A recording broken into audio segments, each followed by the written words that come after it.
Hello everyone, welcome back to my channel. ಹೇಗಿದ್ದೀರಾ ಎಲ್ಲರೂ? ನಾನು ಅಮೃತ, ಮಂಡ್ಯದಿಂದ ಡೈಲಿ ವ್ಲಾಗ್ಸ್ ಮಾಡ್ತೀನಿ. ನೀವೇನಾದರೂ ಚಾನಲ್ಗೆ ಸಬ್ಸ್ಕ್ರೈಬ್ ಮಾಡ್ಕೊಂಡಿಲ್ಲ ಅಂದರೆ ಸಬ್ಸ್ಕ್ರೈಬ್ ಮಾಡಿಕೊಂಡು ಲೈಕ್, ಶೇರ್, ಕಮೆಂಟ್ ಮಾಡಿ.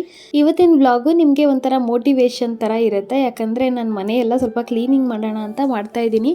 ಹಾಗಾಗಿ ಯಾರೆಲ್ಲ ಮನೆ ಕ್ಲೀನ್ ಮಾಡ್ಕೊಂಡಿಲ್ಲ, ನೀವು ಕೂಡ ವಿಡಿಯೋ ನೋಡಿಬಿಟ್ಟು ಇನ್ಸ್ಪೈರ್ ಆಗಿ ಮನೆಯೆಲ್ಲ ಕ್ಲೀನ್ ಮಾಡ್ತೀರಾ ಅಂತ ಅಂದ್ಕೊಳ್ತೀನಿ, ಆಯಿತಾ? ಸೊ ಇವತ್ತಿನ ಬ್ರೇಕ್ಫಾಸ್ಟ್ಗೆ ಹೋಟೆಲಿಂದ ಇಡ್ಲಿ ಮತ್ತು ವಡೆ ಮತ್ತು ಪೂರಿ ತೊಗೊಂಬಂದಿದ್ರು. ಸೊ ಅದನ್ನು ತಿಂತಾಯಿದ್ವಿ ಇವಾಗ. ಏನಂದರೆ ಬೆಳಿಗ್ಗೆ ಎದ್ದಿದ್ದು 3 ಜನನೂ 9 ಗಂಟೆಗೆ. ಯಾಕಂದರೆ ನೈಟ್ ಫುಲ್ ನಿದ್ದೆ ಮಾಡೇ ಇಲ್ಲ 3 ಜನನೂ. ಫುಲ್ ಕರೆಂಟ್ ಇರಲಿಲ್ಲ. ಅದೇನೋ ಫ್ಯಾನು ಅಭ್ಯಾಸ ಆಗಿಬಿಟ್ಟಿದೆ ಈ ನಡುವೆ ಅಂತೂ. ಫ್ಯಾನ್ ಇಲ್ಲದೇ ನಿದ್ದೆನೇ ಬರಲ್ಲ. ಫ್ಯಾನ್ ಹಾಕೊಳ್ಳಿಲ್ಲ ಅಂದರೂ ಫ್ಯಾನ್ ಸೌಂಡ್ ಅಂತೂ ಇರಲೇಬೇಕು, ಆ ಥರ. ನಾವು ಸ್ವಲ್ಪ ಅಡ್ಜಸ್ಟ್ ಮಾಡಿಕೊಂಡ್ರು. ಲಿರಿಷಾ ಅಂತೂ ಕರೆಂಟ್ ಹೋದ ತಕ್ಷಣ ಪಟ್ಟಂತ ಕಂಡುಬಿಡ್ತಾಳೆ ಫ್ಯಾನ್ ಇಲ್ಲಿ ಅಂತ ಅಂದ್ಕೊಂಡು. ಆಮೇಲೆ ಕರೆಂಟ್ ಬಂದಪ್ಪ ಅಂತ ಏನೋ ಒಂದು ಡೈಲಾಗ್ ಹೊಡಿತಾಳೆ. ನಾವು ಕರೆಂಟ್ ಬಪ್ಪ ಅಂತ ಅಂತೀವಲ್ಲ, ಅವಳು ಬಂದಪ್ಪ ಅಂತೇನೋ ಹೇಳ್ತಾಳೆ. ಅದೊಂಥರ ಕ್ಯೂಟಾಗಿ ಚೆನ್ನಾಗಿ ಹೇಳ್ತಾಳೆ. ನೆಕ್ಸ್ಟ್ ಯಾವಾಗಾದರೂ ಆ ಥರ ಹೇಳಿದಾಗ ರೆಕಾರ್ಡ್ ಮಾಡ್ಕೊಳ್ತೀನಿ. ಇದಾದಮೇಲೆ ಬಂದು ಪಾಪುಗೆಲ್ಲ ಮುದ್ದು ಕೊಟ್ಕೊಂಡು ಹಾಗೆ ಆಟಾಡ್ತಾ ಇದ್ಲು. ಎಷ್ಟು ಟೀ ಮಾಡ್ತಾಯಿದ್ರು ಇವತ್ತೇನೋ ಗೊತ್ತಿಲ್ಲ, ಕೇಳೋದಕ್ಕೆ ಮುಂಚೆನೇ ಅವರೇ ಟೀ ಪ್ರಿಪೇರ್ ಮಾಡ್ತಾಯಿದ್ರು. ಸ್ವಲ್ಪ ಹೊತ್ತು ತಿಂಡಿ ತಿಂದುಬಿಟ್ಟು ಒಂದು 10 ಹಂಗೆ ನಾವು ತಿಂಡಿ ತಿಂದ್ವಿ. ಆಮೇಲೆ ಎಲ್ಲ ಟೀ ಎಲ್ಲ ಕುಡಿದ್ಬಿಟ್ಟು ಸ್ವಲ್ಪ ಹೊತ್ತು ರೆಸ್ಟ್ ಮಾಡಿದ್ವಿ. ಹಾಗೆ ನಾನು ಹೇರ್ ಆಯಿಲ್ ಯಾವ್ದು ಹಚ್ಕೊಳ್ತೀನಿ ಅಂತ ಒಬ್ರು ಯಾರೋ ಕಮೆಂಟ್ ಹಾಕಿದರು. ಅದನ್ನು ಕೂಡ ಇವತ್ತಿನ ಬ್ಲಾಗಲ್ಲಿ ಶೇರ್ ಮಾಡ್ತೀನಿ. ನಾವು ಏನಂದರೆ ಮೊದಲಿಂದನೂ ಮನೇಲಿ ಮಾಡ್ತಾರಲ್ಲ ಅದೇ ಹರಳೆಣ್ಣೆ ಯೂಸ್ ಮಾಡೋದು. ಏನಾದರೂ ಅದು ಖಾಲಿ ಆಗಿದ್ದರೆ ಆ ಟೈಮಲ್ಲಿ ಮಾತ್ರ ಹೊರಗಡೆಯಿಂದ ತೊಗೊಂಬರ್ತೀವಿ. ಅದು ಊರಿಂದ ದೊಡ್ಡಮ್ಮ ಮಾಡಿ ಕೊಟ್ಟಿದ್ದಿತ್ತು. ಸೊ ಅದೇ ಎಣ್ಣೆನ ನಾವು ಯೂಸ್ ಮಾಡ್ತೀವಿ ಯಾವಾಗ್ಲೂ. ಹಾಗೆಯೇ ಕೊಬ್ಬರಿ ಎಣ್ಣೆನೂ ಅಷ್ಟೇ. ಇದು ಧರ್ಮಸ್ಥಳ ಈ ಕಡೆ ಎಲ್ಲ ಟ್ರಿಪ್ ಹೋಗ್ತಾರಲ್ಲ, ಆ ಸೈಡಿಂದ ತರಿಸಿರೋದು. ಇದು 1/2 ಲೀಟ್ರ್ ಕ್ಯಾನ್ ಅನಿಸುತ್ತೆ. 1 ಲೀಟರ್ ಕ್ಯಾನ್ ಇದು. ಇದನ್ನು ಹಾಕ್ಕೊಳ್ತೀನಿ. ಇದ್ರ ಜೊತೆಗೆ ಸ್ವಲ್ಪ ಹರಳೆಣ್ಣೆನ ಮಿಕ್ಸ್ ಮಾಡ್ತೀನಿ. ಇದು ಫುಲ್ಲು ಹೇರ್ಗೆ ಅಪ್ಲೈ ಮಾಡೋದು ಇದೇ ಥರನೇ. ಇದು ನಾನು ಚಿಕ್ಕ ವಯಸ್ಸಿಂದನೂ ಇದೇ ಥರನೇ ನಾನು ಹೇರ್ ಆಯಿಲ್ ಅಪ್ಲೈ ಮಾಡ್ಕೊಳ್ಳೋದು. ಈ ಕಡೆಯಿಂದ ಏನಾದರೂ ಕೊಬ್ಬರಿ ಎಣ್ಣೆ ತರಿಸ್ಲಿಲ್ಲ ಅಂತಂದರೆ ಇಲ್ಲಿ ಲೋಕಲಲ್ಲಿ ಸಿಗುತ್ತಲ್ಲ, ಏನು ಗಾಣದಲ್ಲಿ ಅಥವಾ ಪ್ಯಾರಾಚೂಟ್ ಆಗಿರ್ಬೋದು, ಅದೇ ಕೊಬ್ಬರಿ ಎಣ್ಣೆನ ಯೂಸ್ ಮಾಡ್ತೀವಿ. But same procedure. ಸ್ವಲ್ಪ ಹರಳೆಣ್ಣೆನ ಮಿಕ್ಸ್ ಮಾಡಿ ಈ ಥರ ಬಿಸಿ ಮಾಡಿಬಿಟ್ಟು ಅಪ್ಲೈ ಮಾಡ್ಕೊಳ್ತೀನಿ. ಏನಾದರೂ ಸೋಂಬೇರಿತನ ಇದ್ದರೆ ಒಂದು ಸಲ ಬಿಸಿನೂ ಮಾಡಲ್ಲ, ಹಾಗೆ ಮಿಕ್ಸ್ ಮಾಡಿಕೊಂಡು ಅಪ್ಲೈ ಮಾಡ್ಕೊಳ್ತೀನಿ. ಇಡೀ ಹೇರ್ಗೆ ಈ ಥರ ಡಿವೈಡ್ ಮಾಡಿಕೊಂಡು ಹೇರ್ ಆಯಿಲ್ನ ಹಚ್ಕೊಳ್ತೀವಿ. ಲಿರಿಷನ್ಗೂ ಅದೇ ಥರನೇ ಅಭ್ಯಾಸ ಮಾಡಿದ್ದೀನಿ ನಾನು. ಜೊತೆಗೆ ವೀಕ್ಲಿ 2 ಸಲ ನಾವು ತಲೆಗೆ ಅಂದರೆ ನೆತ್ತಿ ಭಾಗಕ್ಕೆ ಹರಳೆಣ್ಣೆನ ಅಪ್ಲೈ ಮಾಡ್ತೀನಿ. ಇದು ಮೊದಲಿಂದನೂ ನನಗೂ ಹಂಗೆ ಅಭ್ಯಾಸ ಆಗಿದೆ, ಲಿರಿಷನ್ಗೂ ಕೂಡ ಹಾಗೆ ಅಭ್ಯಾಸ ಮಾಡಿದ್ದೀನಿ. ಈ ಥರ ಡಿವೈಡ್ ಮಾಡಿಕೊಂಡು ಅಪ್ಲೈ ಮಾಡ್ಕೊಳ್ಳೋದ್ರಿಂದ ಹೇರ್ಗೆಲ್ಲ ಆಗುತ್ತೆ, ಜೊತೆಗೆ ರೂಟ್ಗೂ ಕೂಡ ಇಳಿಯುತ್ತೆ ಆಯಿಲು. ಇದೇ ಥರ ಸೇಮ್ ನನಗೂ ಕೂಡ ಅಪ್ಲೈ ಮಾಡ್ಕೊಳ್ತೀನಿ. ವಾರದಲ್ಲಿ 2 ಸಲ ಈ ಥರ ಹೇರ್ ಆಯಿಲ್ನ ಅಪ್ಲೈ ಮಾಡಿಕೊಂಡು ಒಂದು ಇಡೀ ದಿನ ಬಿಟ್ಟು ನೆಕ್ಸ್ಟ್ ಡೇ ವಾಶ್ ಮಾಡ್ತೀನಿ.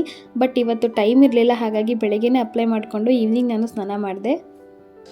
ಹೇ ಎವ್ರಿವನ್, ವೆಲ್ಕಮ್ ಬ್ಯಾಕ್. ಇವಾಗ ಹೇರ್ ಆಯಿಲೆಲ್ಲ ನಾನು ಹಚ್ಕೊಂಡಿದ್ದೀನಿ.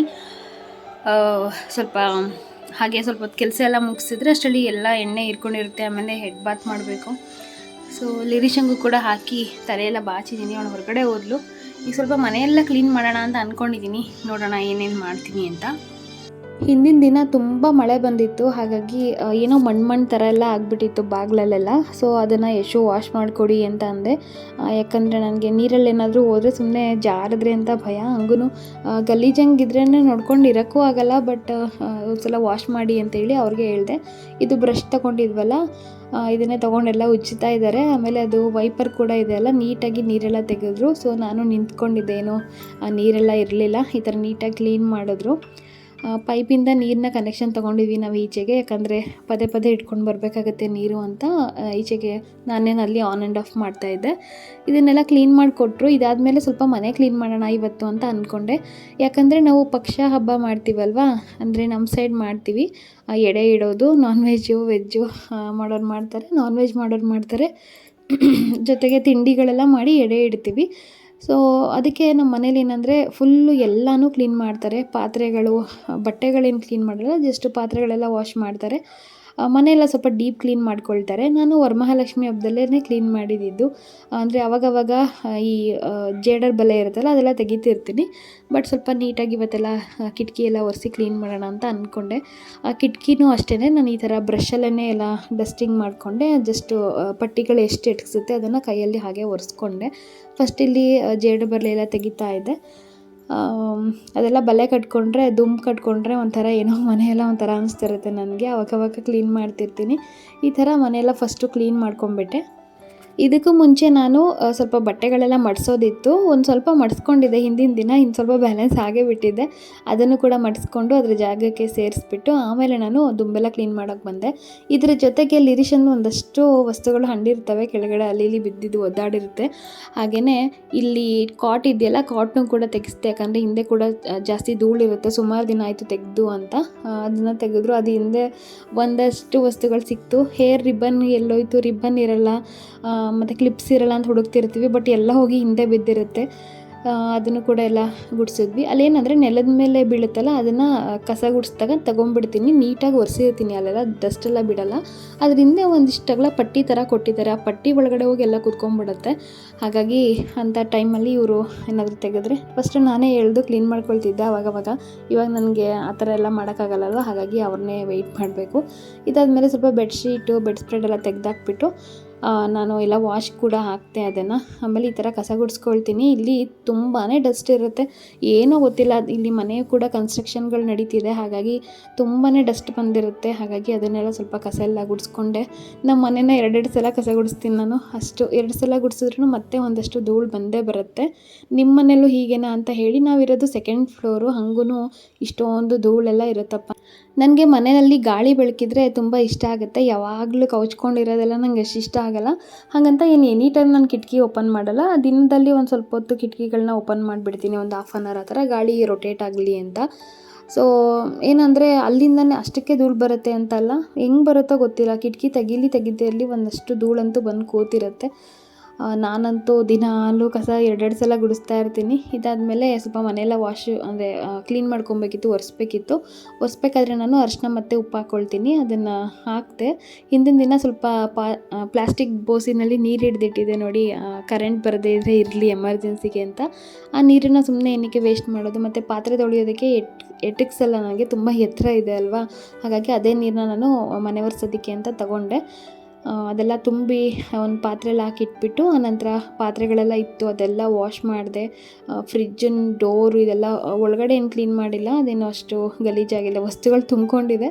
ಒಂದಷ್ಟು ಏನಾದರೂ ಜಾಸ್ತಿ ದಿನದ್ದಾಗಿದೆ ತೆಗೆದಾಕಬೇಕು, ಅದರ್ವೈಸ್ ಇನ್ನೇನು ಒಳಗಡೆ ಏನು ಗಲೀಜಿರಲಿಲ್ಲ. ಮೇಲ್ಗಡೆ ಹಾಗೆಯೇ ವೈಪ್ ಮಾಡಿಕೊಂಡೆ 1-2 ಸಲ. ಇದಾದಮೇಲೆ ಮತ್ತೆ ಅಡುಗೆ ಮನೆಯಲ್ಲಿ ಪಾತ್ರೆಗಳೆಲ್ಲ ಏನೂ ಇದು ಮಾಡಿಲ್ಲ. ಜಸ್ಟು ಅದು ಒಂದು ಸ್ಟ್ಯಾಂಡ್ ಇದೆ, ಸ್ಟ್ಯಾಂಡ್ ಹತ್ರ ನಾವು ಏನು ಡೈಲಿ ಯೂಸ್ ಮಾಡ್ತೀವಲ್ಲ, ಕಾಫಿ ಪೌಡರ್, ಟೀ ಪೌಡರ್, ಇದೆಲ್ಲ ಅದರದ್ದು ಬಾಕ್ಸಸ್ ಎಲ್ಲ ಸ್ವಲ್ಪ ಗಲೀಜಾಗಿರುತ್ತೆ. ಅದನ್ನೆಲ್ಲ ಅಲ್ಲಲ್ಲೇ ಈ ಥರ ಒರೆಸ್ಕೊಂಡ್ಬಿಟ್ರೆ ನೀಟಾಗಿರುತ್ತೆ ಅಂಥೇಳಿ ಅದನ್ನು ಕೂಡ ಸ್ವಲ್ಪ ಎಲ್ಲ ಒರೆಸ್ಕೊಂಡು ಕ್ಲೀನ್ ಮಾಡಿಕೊಂಡೆ. ಇದು ವಾಟರ್ ಬಾಟಲ್ ನಾವು ಇದೇ 5 ರೂಪೀಸ್ ಕ್ಯಾನ್ ಬರುತ್ತಲ್ಲ, ಸೊ ಅಲ್ಲಿಂದನೇ ತಂದು ನಾವು ನೀರು ಬಳಸ್ತೀವಿ ಕುಡಿಯೋದಕ್ಕೆ. ಆ್ಯಂಡ್ ಅಡುಗೆಗೂ ಕೂಡ ಅದನ್ನೇ ಬಳಸೋದು ನಾನು. ಇದೆಲ್ಲ ಹಾಕ್ಕೊಂಡು ಸ್ವಲ್ಪ ಕ್ಲೀನ್ ಮಾಡಿಕೊಂಡೆ, ಮನೆಯೆಲ್ಲ ಒರೆಸ್ಕೊಂಡೆ. ಇದೆಲ್ಲ ನೀಟಾಗಿದ್ದರೆ ಚೆನ್ನಾಗಿರುತ್ತೆ. ನನಗೆ ಸ್ವಲ್ಪ ಏನೋ ಗೊತ್ತಿಲ್ಲ, ಈಗೀಗ ಸ್ವಲ್ಪ ಕ್ಲೀನು ಮತ್ತು ನೀಟಾಗಿರ್ಬೇಕಂತಲೇ ಮೈಂಡಲ್ಲಿ ಓಡ್ತಾ ಇರುತ್ತೆ ಯಾವಾಗ್ಲೂ. ನಾನೇನು ಅದನ್ನೇ ರಿಸ್ಕ್ ಅಂತಲೇ ಏನು ಅಂದ್ಕೊಳ್ಳಲ್ಲ, ಯಾರ ಮೇಲೂ ಪ್ರೆಷರ್ ಕೂಡ ಹಾಕಲ್ಲ, ನೀವು ಮಾಡಿಕೊಡಿ ಅಂತ. ನಾನೇ ಮಾಡ್ಕೊಳ್ತೀನಿ. ಅದೇನೋ ಗೊತ್ತಿಲ್ಲ, ಸ್ವಲ್ಪ ನನಗೆ ಕ್ಲೀನಾಗಿರೋದೇ ನಂಗೆ ಇಷ್ಟ ಆಗುತ್ತೆ. ಇದಾದಮೇಲೆ ಮತ್ತೆ ಗ್ಯಾಸ್ ಸ್ಟವ್ ಒಂದಿತ್ತಲ್ಲ, ಅದನ್ನು ಕೂಡ ಒರೆಸ್ಕೊಂಡೆ. ಈಗಂತೂ ಸ್ವಲ್ಪ ನಾನ್ ವೆಜ್ ನಾವು ಅಡುಗೆ ಮನೇಲಿ ಮಾಡ್ತಿಲ್ಲ ಅಲ್ವಾ, ಹಾಗಾಗಿ ಅಷ್ಟೊಂದು ಗಲೀಜಾಗಿರಲ್ಲ. ಮೊದಲು ನಾನ್ ವೆಜ್ ಮಾಡಿದ್ರೇ ಮನೆಯೆಲ್ಲ ಒಳ್ಳೆ ಗಬ್ಬೋ ಅಂತ ಅನ್ನಿಸ್ತಿತ್ತು. ಇವಾಗ ಸ್ವಲ್ಪ ಪರವಾಗಿಲ್ಲ, ಅಡುಗೆ ಮನೆಯೆಲ್ಲ ಸ್ವಲ್ಪ ನೀಟಾಗೇ ಇರುತ್ತೆ. ಆಮೇಲೆ ಇದೊಂದು ಕಬೋರ್ಡ್ದು ಡೋರ್ ಇದೆಯಲ್ಲ, ಇಲ್ಲಿ ಕಬೋರ್ಡ್ ಥರ ಏನಿಲ್ಲ, ಅಂದರೆ ಜಸ್ಟು ನಾರ್ಮಲ್ ಕಿಚನಲ್ಲಿ ಇರುತ್ತಲ್ಲ ಅದೇ ಥರನೇ ಇರುತ್ತೆ. ಒಳಗಡೆ ಏನು ಸ್ಟೆಪ್ಸ್ ಎಲ್ಲ ಏನು ಜೋಡಿಸಿ ಅವರು ಅರೇಂಜ್ ಮಾಡಿಲ್ಲ, ಜಸ್ಟ್ ಅದಕ್ಕೆ ಡೋರ್ ಕೂರಿಸಿದ್ದಾರೆ ಅಷ್ಟೇ. ಒಂದೊಂದು ಸಲ ಅಷ್ಟೇ, ನೀವು ತೆಗೆದ ತಕ್ಷಣ ನೋಡಿದ್ರಲ್ಲ ಅಷ್ಟೇ ಇರೋದು ಅದು ಜಾಗ. ಇನ್ನೇನು ಅಲ್ಲಿ ಐಟಮ್ಸ್ ಎಲ್ಲ ಇಡೋಕ್ಕೆ ಅಥವಾ ಮಾಡ್ಯುಲರಾಗಿ ಏನಿಲ್ಲ, ಬಟ್ ಅದಕ್ಕೆ ಡೋರ್ ಕೊಟ್ಟಿದ್ದಾರೆ ಅಷ್ಟೇ. ಅಲ್ಲಿ ಸ್ವಲ್ಪ ಧೂಳು ಕೂತ್ಕೊಳ್ಳೋದು ಕಮ್ಮಿ ಆಗುತ್ತೆ, ಬಟ್ ಹಂಗೂ ಹೋಗಿರುತ್ತೆ, ಪರವಾಗಿಲ್ಲ, ಅಷ್ಟೊಂದೇನು ಧೂಳು ಹೋಗಿರಲ್ಲ. ಇದಾದಮೇಲೆ ಸ್ವಲ್ಪ ನಾನು ಊಟ ಹಾಕ್ಕೊಂಡು ತಿಂದ್ಬಿಟ್ಟು ಮತ್ತು ಈ ಟಿ ವಿ ಕ್ಯಾಬಿನೆಟ್ ಹತ್ರ ಬಂದುಬಿಟ್ಟು ಅದೆಲ್ಲ ಒರೆಸ್ದೆ. ಈ ಕಿಟಕಿ ಬಾಗಿಲು ನಾನು ಸ್ವಲ್ಪ ಹಾಗೆ ಒರೆಸ್ಕೊಂಡೆ. ರೂಮಲ್ಲೆಲ್ಲ ಒರೆಸ್ದೆ, ಅದೆಲ್ಲ ನಾನು ವೀಡಿಯೋ ಮಾಡಲಿಲ್ಲ, ಜಸ್ಟು ಇದನ್ನು ಮಾತ್ರ ಮಾಡಿಕೊಂಡೆ. ಇದಂತೂ ಫುಲ್ ಫಾಸ್ಟ್ ಫಾರ್ವರ್ಡಲ್ಲಿ ಇರುತ್ತೆ, ಯಾಕಂದರೆ ನಿಮಗೂ ಕೂಡ ಬೋರ್ ಆಗಬಾರ್ದಲ್ವ ನೋಡ್ತಾ ಇದ್ದರೆ ವೀಡಿಯೋನ. ಹಾಗೆ ಇದನ್ನೆಲ್ಲ ಎಡಿಟ್ ಮಾಡ್ತೀನಿ ಅಂದರೆ ನನಗೂ ಕೂಡ ರಿಸ್ಕ್ ಆಗುತ್ತೆ. ಹಾಗಾಗಿ ಎಲ್ಲನೂ ಫಾಸ್ಟ್ ಫಾರ್ವರ್ಡ್ಗೆ ಹಾಕ್ಬಿಟ್ಟಿದ್ದೀನಿ. ಕಟ್ ಮಾಡಿ ಎಡಿಟ್ ಮಾಡಬೇಕಂದ್ರೆ ಸ್ವಲ್ಪ ಹಿಂಸೆ ಆಗುತ್ತೆ. ಹಾಗಾಗಿ ನಾನು ಎಲ್ಲನೂ ಫಾಸ್ಟಾಗಿ ಹಾಕ್ಬಿಟ್ಟಿದ್ದೀನಿ. ನಿಮಗೂ ಕೂಡ ಕೆಲಸ ಇಷ್ಟೊಂದು ಮಾಡಿದ್ವಿ ಅಂತ ಕಾಣಿಸುತ್ತೆ. ಕಟ್ ಮಾಡಿಬಿಟ್ರೆ ನಾನು ಕೆಲಸ ಮಾಡಿದ್ದೀನಿ ಅನ್ನೋದೇ ಕಾಣಿಸಲ್ಲ.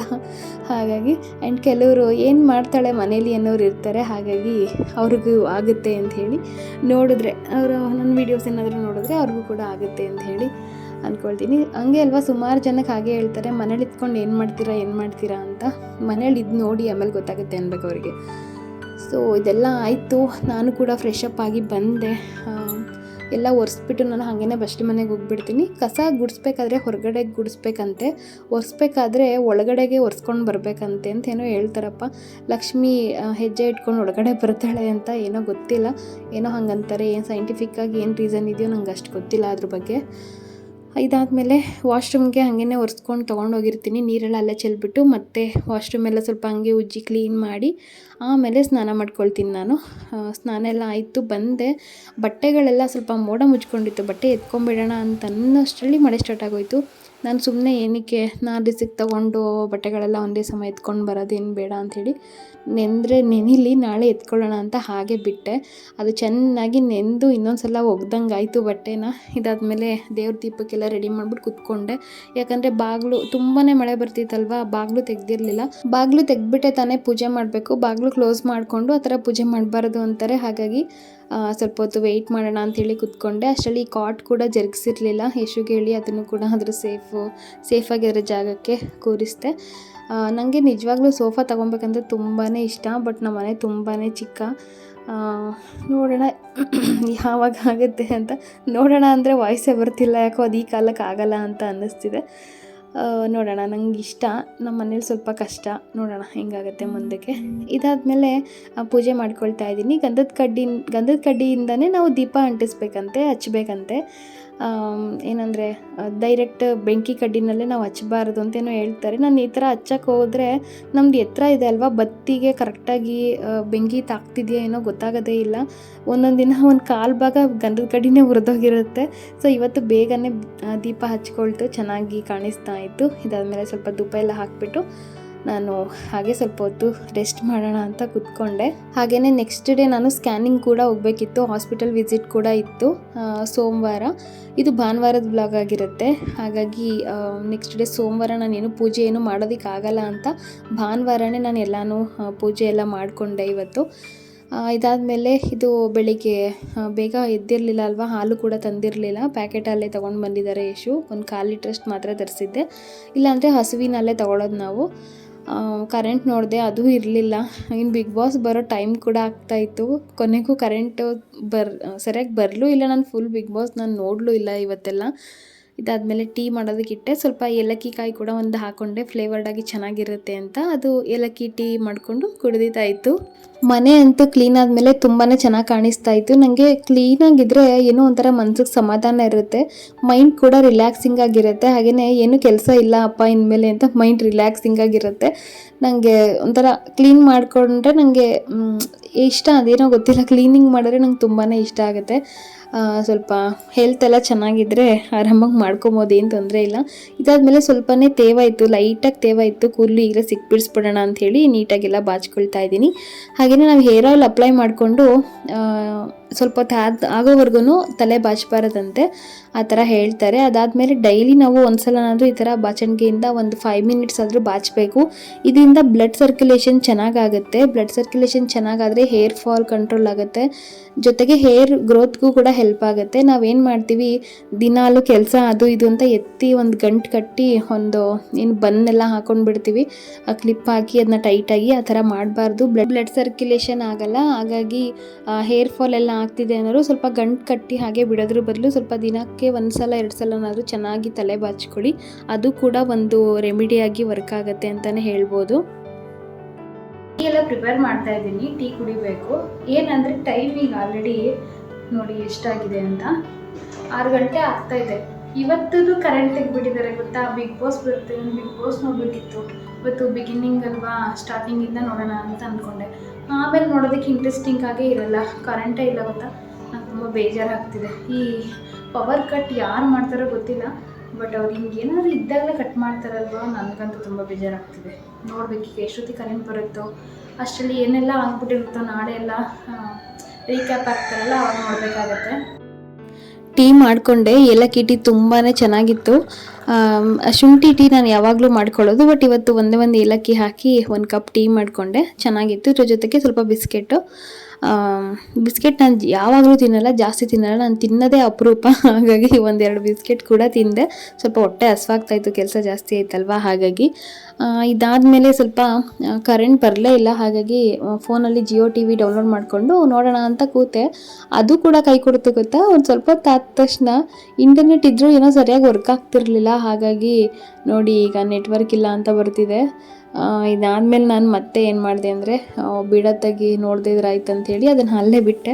ಕರೆಂಟ್ ಬಂದಮೇಲೆ ಸ್ವಲ್ಪ ಹೊತ್ತು ಟಿ ವಿಯಲ್ಲಿ ನೋಡಿದೆ. ಆಮೇಲೆ ನನ್ನ ಮಗಳು ಬಂದು ಅವಳು ಮಾಷಾ ಬಿಯರ್ ನೋಡಬೇಕು, ಪೆಪ್ಪಾ ಪೆಗ್ ನೋಡಬೇಕು ಅಂದ್ಕೊಂಡು ಅವಳೇ ಟಿ ವಿ ನೋಡ್ತಾ ಕೂತಿದ್ಲು. ಇದಾದಮೇಲೆ ಎಲ್ಲ ಆಗಿತ್ತು. ಇದೊಂದು ವ್ಯಾಕ್ಯೂಮ್ ಮಾಡ್ಕೊಬೇಕಿತ್ತು ಬೆಡ್ನ, ಅದೊಂದು ಕೆಲಸ ಕೂಡ ಮುಗಿಸ್ಕೊಂಡೆ. ಇಲ್ಲಾಂದರೆ ಯಶು ಬಂದು ಬೆಡ್ಶೀಟ್ ಹಾಸ್ಬಿಡ್ತಾರೆ, ಇನ್ನು ಧೂಳು ತೆಗಿಯೋದಕ್ಕೇ ಆಗಲ್ಲ. ಹಾಗಾಗಿ ಇದೊಂದು ಕೆಲಸ ಮುಗಿಸ್ಕೊಂಡು ನನ್ನ ವ್ಲಾಗ್ನ ಇಲ್ಲಿಗೆ ಎಂಡ್ ಮಾಡ್ತಾಯಿದ್ದೀನಿ. ನೀವೇನಾದರೂ ಚಾನಲ್ಗೆ ಸಬ್ಸ್ಕ್ರೈಬ್ ಮಾಡ್ಕೊಂಡಿಲ್ಲ ಅಂದರೆ ಸಬ್ಸ್ಕ್ರೈಬ್ ಮಾಡಿಕೊಂಡು, ವಿಡಿಯೋ ಇಷ್ಟ ಆದರೆ ಲೈಕ್, ಶೇರ್, ಕಮೆಂಟ್ ಮಾಡಿ. ಬಾಯ್, ಟೇಕ್ ಕೇರ್.